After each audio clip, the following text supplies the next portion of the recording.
Hello বন্ধুরা, আসসালামু আলাইকুম। Welcome back to my channel Sharmin Khatun kitchen থেকে আপনাদের সবাইকে স্বাগত। আমি এখন আপনাদের মাঝে শেয়ার করব মিনার কাপ মাছ রান্নার রেসিপি, কচু আর পুল্লা দিয়ে। এটাকে জাপানি মাছও বলে থাকি আমরা। আপনারা কি মাছ বলেন অবশ্যই কমেন্টে জানাবেন। এখানে আমি একটা বড় মিনার কাপ মাছ কেটে নিয়েছি, পুরা মাছ দেই নাই। কিছু মাছ ফ্রিজে রেখে দিয়েছি, আমার যতটুকু দরকার নিয়েছি। এখানে পেঁয়াজ কুচি নিয়েছি, এখানে জিরা নিয়েছি, মরিচ নিয়েছি। এখানে কচুটা ফালি ফালি করে কেটে নিয়েছি, এর আগে সেদ্ধ করে নিয়েছিলাম। এখানে দুইটা পুল্লা কেটে নিয়েছি, পুল্লাটার নাম আপনারা অনেকে অনেকটা বলেন। এখানে মাছের ভিতর ডিম বের হয়েছিল, ডিমগুলো নিয়েছি। আমি ডিম মাঝে মাঝে বড়া বানায় খাই, কারণ এখানে অল্প ডিম, তাই জন্য আমি মাছের ভিতর দিয়ে দেবো। এখানে পেঁয়াজ কুচি করে নিয়েছি, বাজনা উঠাবো একটা। জিরা দিয়ে এখানে মরিচের গুঁড়া, হলুদের গুঁড়া, লবণ, ধনিয়া গুঁড়া, মাছের মশলা এগুলো নিয়েছি। সুন্দর করে আগের থেকে রেডি করে নিয়েছি। এগুলো দিয়েই আমি মাছটা রান্না করব।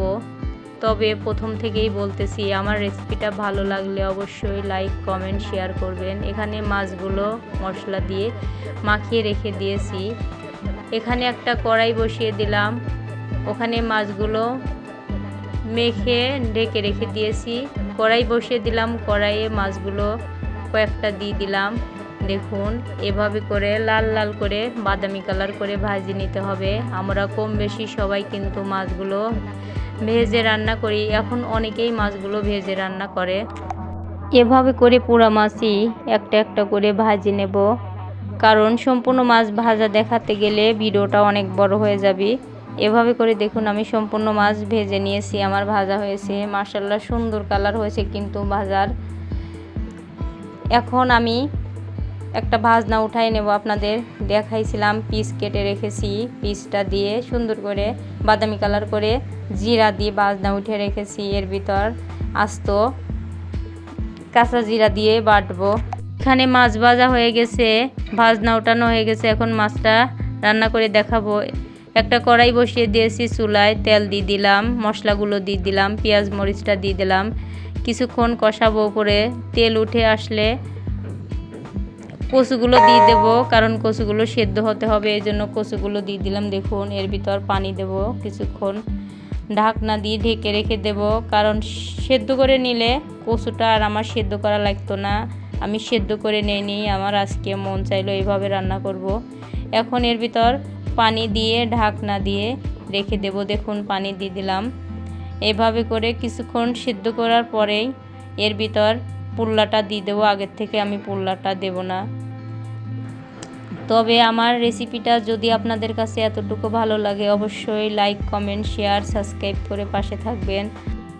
এভাবে করে ঢেকে রাখছিলাম। দেখুন, কচুগুলো সেদ্ধ হয়ে গেছে। এর ভিতর পুল্লাটা দিয়ে দিলাম, কারণ পুল্লাটা আগের থেকে দিলে পুল্লার কালারটা অন্যরকম হয়ে যেত, কারণ অনেকক্ষণ ধরে যেহেতু কচুটা সেদ্ধ করব, এই জন্য পুল্লাটা পরে দিয়ে দিলাম।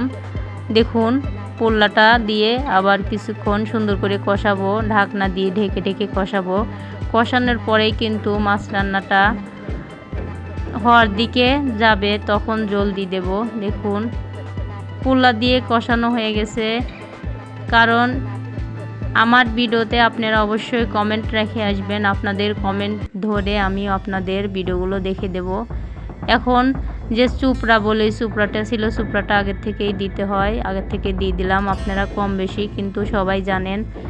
এখন জল দিয়ে দিলাম। দেখুন, জল দেওয়ার পরে কিছুক্ষণ জাল করার পরে যখন বলক উঠে আসবে, তখন মাছগুলো দিয়ে দেবো, কারণ মাছগুলো তাছাড়া মাছগুলো ভেঙে যাবে। দেখুন, বলক উঠে আসছে, এখন মাছগুলো দিয়ে দেব। মাছগুলো দিয়ে দেওয়ার পর একটু কিছুক্ষণ জাল দিতে হবে।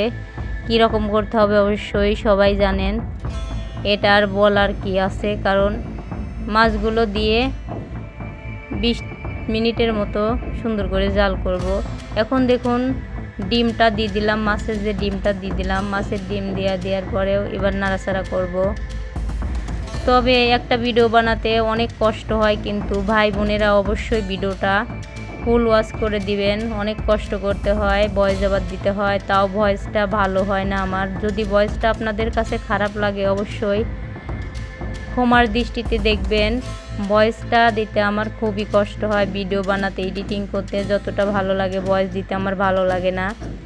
এভাবে করে দেখুন যে একটা ভাজনা উঠে রেখেছিলাম পেঁয়াজ দিয়ে, জিরা দিয়ে, সুন্দর করে পাটায় বেটে রাখছিলাম, ওটা দিয়ে দিয়েছি। দিয়ে দেওয়ার পরে আবার সুন্দর করে কিছুক্ষণ জাল করব।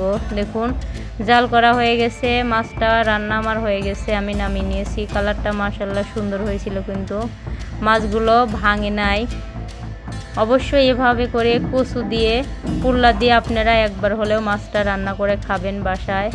আমি মাছ রান্না করলে এভাবে ঝোল একটু রাখি, ঝোল ছাড়া মাছ রান্না আমারও খেতে পছন্দ হয় না, আমার পরিবারের সবারই পছন্দ হয় না। আমার দুইটা ছেলে তো খুবই ঝোল পছন্দ, মাছ যদি তাদের কাছে ভালো নাও লাগে তারা ঝোল দিয়ে ভাত খাবে, কিন্তু তারা কচু খাবে না, ঝোল দিয়েই ভাতগুলো খাবে। দেখুন হয়ে গেছে, ডিশে ঢেলে নিয়েছি। এভাবে করে অবশ্যই রান্না করবেন।